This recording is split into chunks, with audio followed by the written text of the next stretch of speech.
Anyone can proclaim his views when life is easy, but when the sword is at his throat, that's when we see his true conviction.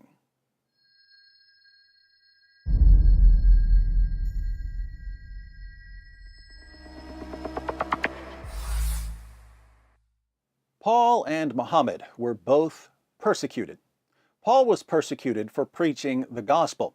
Muslims think that Muhammad was persecuted for preaching Islam, but that's not what their sources say.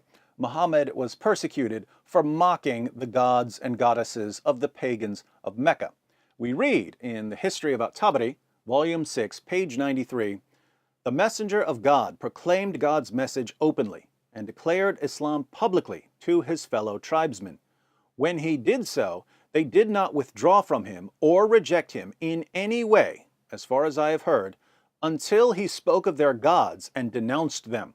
When he did this, they took exception to it and united in opposition and hostility to him, except for those of them whom God had protected from error by means of Islam." A few pages later, Muhammad's tribesmen describe Muhammad's general approach towards reaching polytheists with the message of Islam. "We have never seen the like of what we have endured from this man. He has derided our traditional values, abused our forefathers, reviled our religion, caused division among us, and insulted our gods. We have endured a great deal from him." Now that's strange. Muslims in the West tell me that it's wrong and immoral to criticize another person's religious beliefs, and yet their favorite prophet viciously mocked other people's religious beliefs. So the polytheists of Mecca responded by persecuting Muhammad. Muslims tend to exaggerate the level of persecution Muhammad faced, however. The pagans threw pebbles at him, they spit on him, they eventually decided to kill him, but this persecution only lasted a few years until Muhammad moved to Medina. That's when the persecuted Muhammad became Muhammad the persecutor. In comparing the lives of Muhammad and Paul, we quickly realize that the persecution Muhammad suffered was a joke compared to the persecution Paul suffered. Paul gives us a partial overview of his trials in 2 Corinthians 11. "I have worked much harder, been in prison more frequently, been flogged more severely, and been exposed to death again and again. 5 times I received from the Jews the 40 lashes minus 1. 3 times I was beaten with rods. Once I was pelted with stones.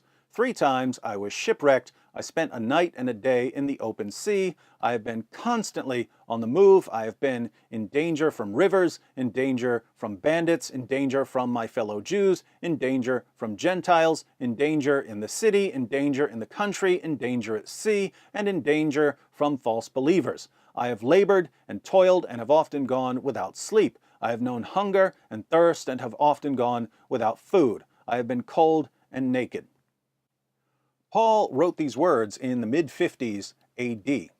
He still had years of beatings and imprisonments ahead of him, so by the end of his life, most of his body would have been covered in scar tissue. The reason this is important is that the more you're persecuted, the more you'll be inclined to stop and think, was that really a revelation from God that I received? I need to be sure because it's costing me a lot. We know that Paul had complete confidence in his revelations because he endured outright torture over and over and over again.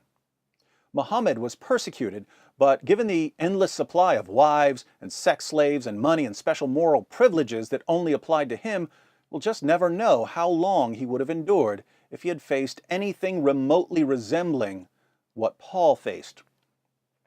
On a side note, I'm always amazed at the Muslim reaction to the persecution of Muhammad in Mecca. Muslims look to this period and complain about the intolerant pagans. How could they persecute our beloved prophet? Why were they so bigoted and Islamophobic? But let's be consistent for just a moment. Muhammad preached openly against the religious beliefs of the people of Mecca for about 10 years, and he survived. If I went to Mecca today and preached openly against the religious beliefs of the people who live there now, Would I last 10 years? Would I last 10 months? 10 days? 10 hours?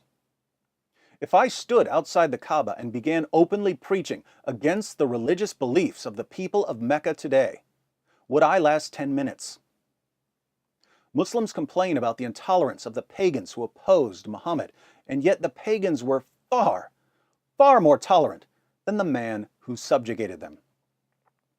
Welcome to Islam, where tolerance, much like Muhammad's sexual attraction to his child bride Aisha, is a one-way street.